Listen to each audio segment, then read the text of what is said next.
My name is Lorrie. Welcome to my channel. We are quilters for Upskill Monday. Today we are using a couple of source books to do applique ruching. This Eleanor Burns book has it as one of the flowers in the basket. Here are some picture examples of what a ruched flower looks like. Ours will be very similar. They all look like wrinkles. Both books said to start with 1 1/4 inch strips. So that is exactly what I did. They had a variety of 20 and 30 inches long, so I cut these from a fat quarter at about 21 inches. The great thing about folding it under and ironing it, it doesn't have to be exact because you're going to gather it up anyway. So I'm not worried about it being exact. I just need it to be close and kind of even, kinda. So perfect isn't required here. If you're a perfectionist, well, I apologize. I am using a Friction pen. I don't know what brand this is. I wrote Friction on it so I wouldn't confuse it with anything else. And I am marking on one side every inch. So I'm using my mat and I'm putting it at the inch line. And on the other one I made as practice, even though once it was done, I could see the red marks, I ironed it and they came right off. So there's one side. And now I'm going to shift it 1/2 inch so that the marks are in the middle. And then I'm going to mark the other side. So there's a 1/2 inch stagger between the marks. So let me very quickly mark this and I will show you. And you can mark these as dark as you need to. I would strongly recommend you test your fabric. I did that first because it always makes me nervous to mark on the front. Oops. So now that it's marked, I can show you what it is you need to do to make the ruching. Now the books that I used said use a nice matching thread. Well, this one needs used up. I know it's ancient. It worked yesterday because it's nice and strong. It said a nice long piece of thread. So that is what I'm going to use. Lazy Man's thread, my favorite nice long piece. And when I say long piece, I mean as long as you can handle without hurting yourself. You knot it like you normally would. There is not a whole lot to this technique. It is because it's handwork. It's a little time consuming. You start at the corner, in the back, and you work toward running stitch toward the dot. The only key is that you go through and to the back before you hit the dot. So even if you're off a little, so through the back, and both books said do 4 or 5 of these little peaks before you pull it, and always go, once your thread is in the back, always loop over to the front to start your next running stitch. And yesterday I found that if you forget to do that, it kind of hangs up and is hard to pull and gather it up. It gets stuck. So that is why you need to go to the back and loop to the front at the end of every single part. And because using a Lazy Man's thread, you need to get rid of any of those little loops. And if it gathers a little bit while you're working, it's all right. So let me get 4 or 5 of these done, and I will show you what to do next.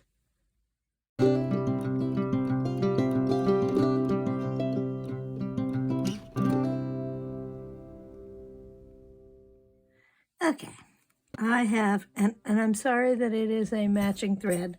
I have 4 peaks done, and every 4 peaks or so, you should probably stop and pull.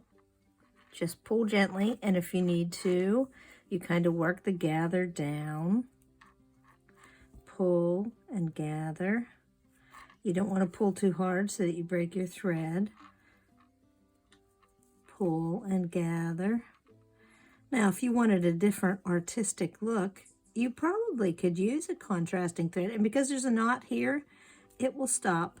The book said that you should get like half as long a gathered piece as your starting piece. So I started out with a piece cut from a fat quarter. So let's say 20 inches. So I should end up with a piece gathered about 10. That's pretty tight. That's what I learned yesterday. When I was done with my piece yesterday, I had 9.5. And I was okay with it being gathered that tight. So now I have 4 little peaks, and I'm going to keep working my way around. Here is the finished piece, about 9.5 inches long and ready to be turned into a lovely flower. The hardest part of this was actually getting it started. You should take between 4 to 6 peaks and turn them together and then start basting them from the back. So this was the hardest part, getting a hold of what I wanted to and turning it. Not really hard, just a little challenging. I suppose you could pin if you needed to. So I just take some big basting stitches here to get it started. The key here is to make sure you don't have any holes or gaps, and then you just keep turning it on itself and basting it to itself. That's all there is to it. Easy peasy.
And the moment of the big reveal, tuck that last end in and tack it down fast, tie yourself a knot, and ta-da, you are done and you have a ruched flower.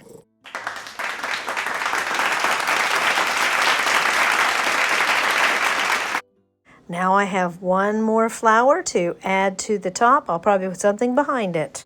I will use some of those other applique techniques to make it fancy. Need some 3D applique? Give ruching a try.